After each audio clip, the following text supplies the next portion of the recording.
Thank you for joining me for this test drive video on the 2021 Jazz Crosstar. It has a hybrid powertrain, and that's really important to us for our electrification program to have our mainstream vehicles electrified by 2022. But importantly, let's take a drive.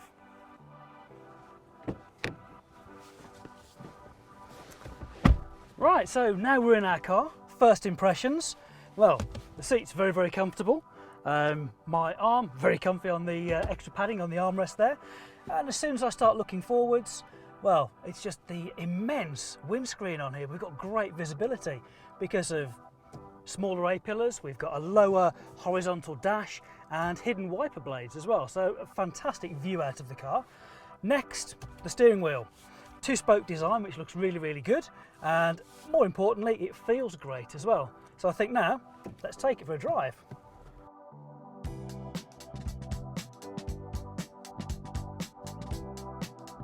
First thing you'll probably notice is the fact that we have an automatic style transmission. So why do I say style? Well, technically it's not an automatic transmission because it has no gears to actually change between. But from a driver and owner's point of view, it's exactly like an automatic transmission. So the way it's laid out, I have a traditional sort of sliding gear change. So it goes from park through reverse, neutral and D for drive, with one extra feature that we will cover off in a very short while for you, but it's really simple to drive. So if you're already an automatic driver, then this is going to be perfect.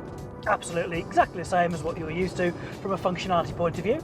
And if you've not driven an automatic for a short while, not a problem at all, or even if you're brand new to it, this is quite possibly the easiest Jazz you could drive. So to get into the car, it's keyless.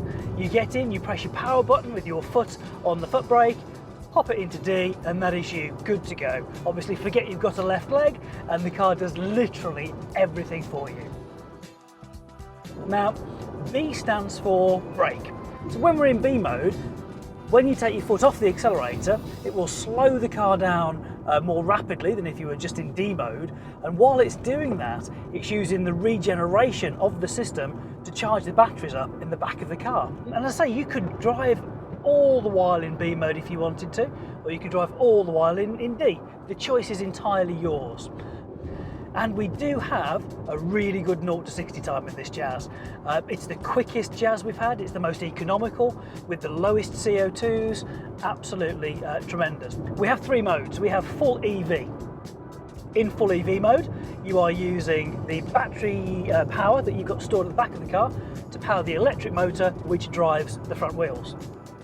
In hybrid mode, the same power delivery is used, so the electricity from the battery is taken, powers the front wheels, so there's no transition between that. It's always the road wheels being driven by the electric motor. However, in hybrid mode, the petrol engine is spinning a generator to create electricity that could go to the road wheels, to its electric motor, or it could go to the high voltage battery at the back of the car, or a combination. Then we have engine mode. This is where the petrol engine under the bonnet is actually turning, as you'd imagine, but that actually locks up between the two electric motors under the bonnet, so that's what's driving the road wheels, which is why, from a driver's point of view, you can switch between all three modes in 3 seconds and not feel a difference. And because the sound insulation that we've improved inside the car is really good, a higher premium level than we've had previously in Jazzes, that you cannot tell the difference between which mode you're in, which is the reason I'm in this screen here, because I've got little icons, and at the top of it I've got a picture of a petrol engine, then I've got two wheels, then I've got a high voltage battery at the back, and I have a series of lines that will tell me if it's blue, it's power being used by the car. If I take my foot off now, it's green, so it's regenerating, and it's a constant reminder if I wanted to know what the car's doing. At the moment, I'm in engine mode, and now I'm in hybrid mode, and if I back off, it's regenerating for me, recuperating some of that potentially lost energy. As we're on this test track, it's a good representation of our UK roads. So it's not super smooth, it does have some bumps in it, and it does have different road surfaces. And Added to the extra sound insulation we've got in Jazz Crosstar, the sound level inside the cabin is greatly improved. And also the suspension we've got on the car is really absorbing these lumps and bumps in the road to give a really good ride comfort. Now that's because we use low friction suspension, which sounds like a really strange thing, but basically the suspension is freer to move. It's able to do a better job for you, to keep the tyres in contact with the road and to keep you sort of separated from the lumps and bumps in the road. So again, something on your test drive journey is, you know, go on some good roads, go on some not so good roads, and really feel this for yourself as well. The car has also got a slightly longer wheelbase, so that allows better comfort inside the cabin for you and all your passengers as well. It also frees up more room in the front and also for the rear seat passengers. They've got 15mm more of legroom, and let's be honest, the previous generation Jazz already had an awful lot of space, and now we've improved it. Added to that though, we actually have anti-fatigue seats.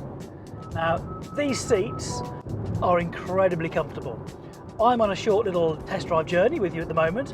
However, immediately you get a good feel for what a seat's going to be like.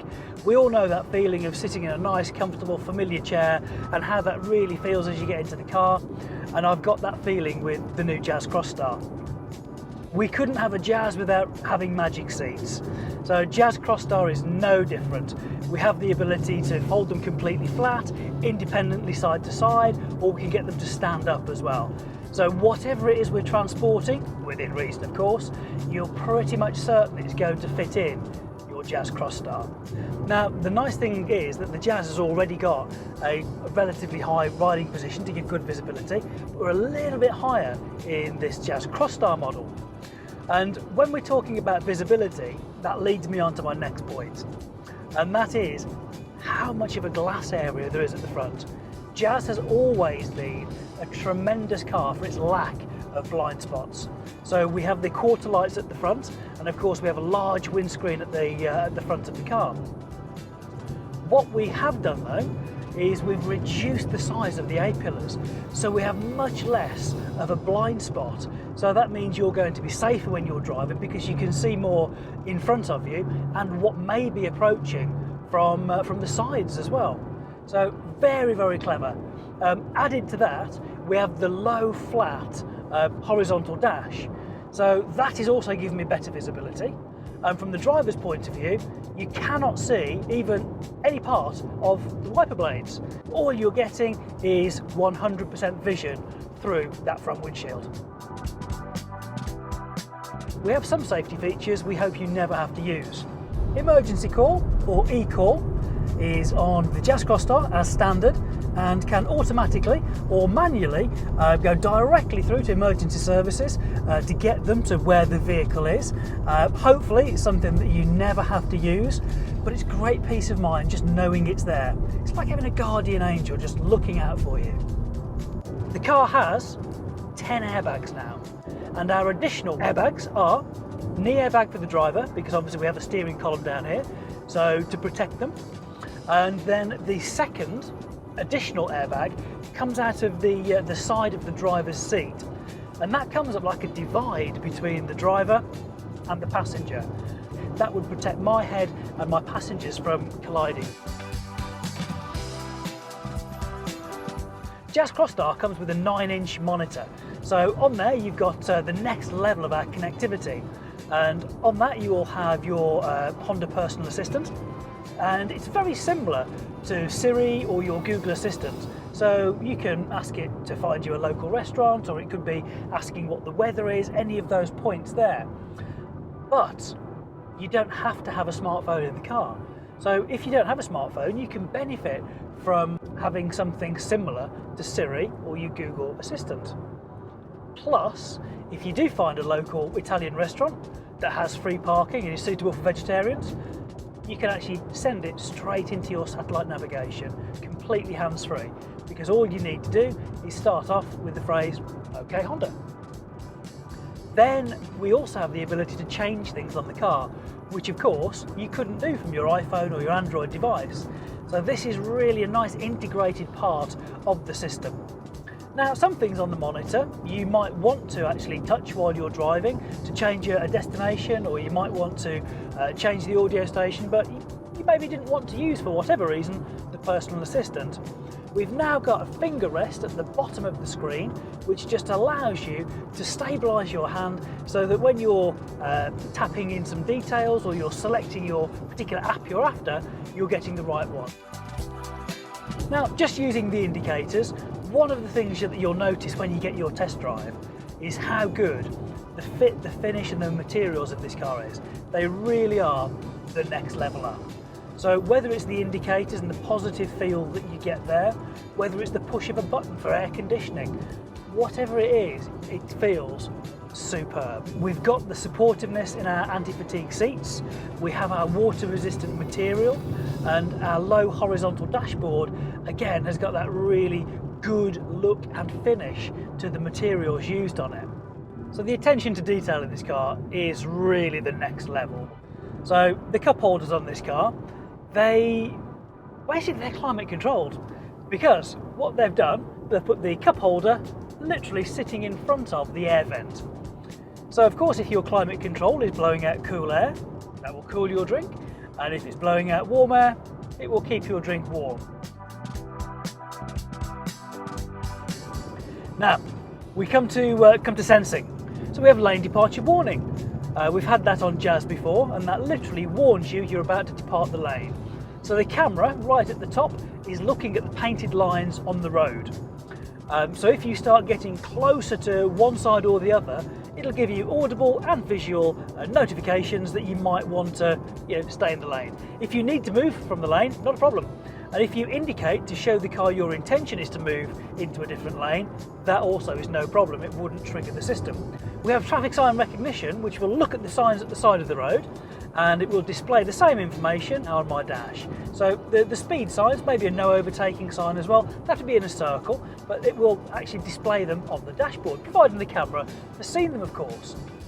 Now this we can actually build in to a brilliant feature, which is our speed limiter. So we have an intelligent speed limiter where it will actually limit the speed of our acceleration based on the traffic sign we're on. So if I activate that now, it will not allow me to accelerate past 70 miles an hour. If I didn't want it to relate to the traffic signs, if I thought, well, this is a 70, but I want to limit myself to 65, I could scroll through and do the manual speed limiter and set that to 65. So I have ultimately the choice. Another great feature we have on the new Jazz Crosstar is the intelligent adaptive cruise control. The camera is looking for cars ahead. So if I've set my intelligent adaptive cruise control to 60 miles an hour, but the vehicle in front is doing 50, the car knows that. The car will slow me down to 50 and keep a safe distance. This intelligent adaptive cruise control is really relaxing, great for longer journeys because you can focus more on your attention around the vehicle as well, so help keeping you safer. Also, it makes those longer journeys even more enjoyable.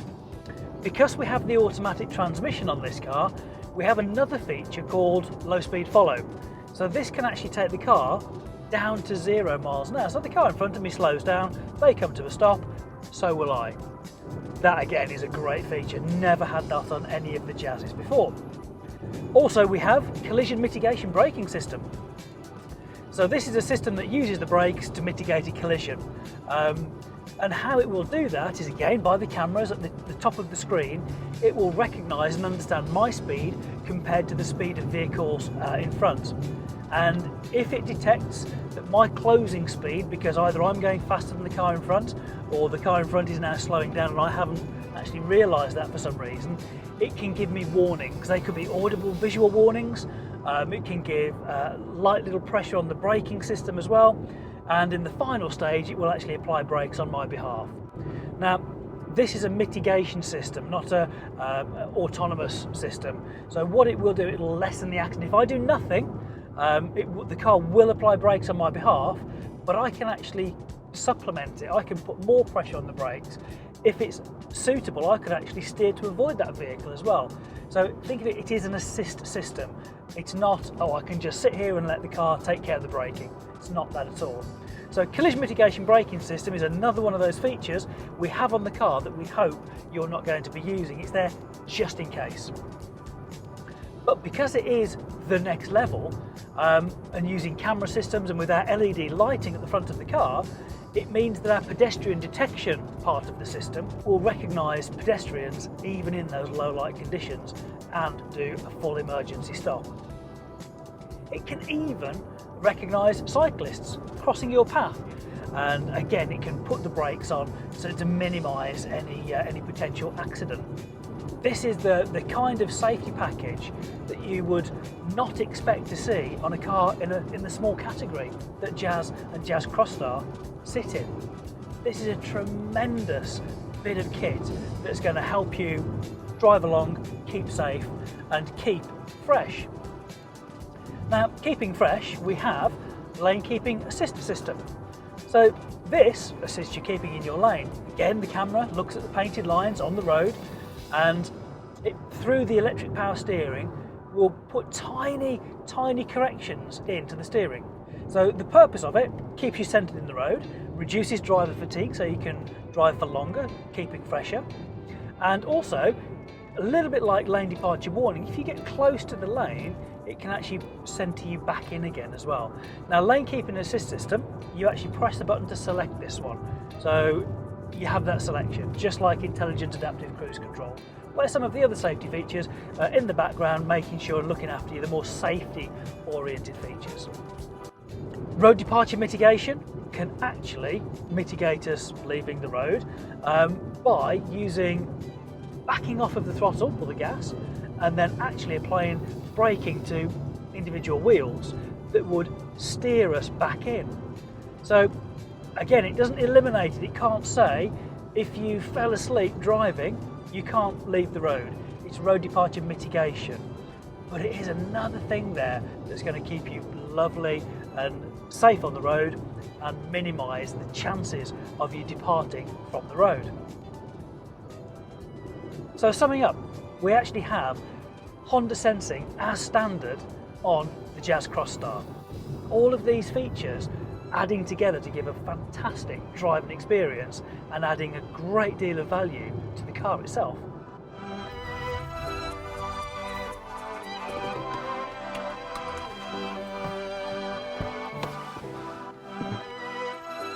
Well, those are my thoughts on the new Jazz Crosstar and the test drive that we've just done.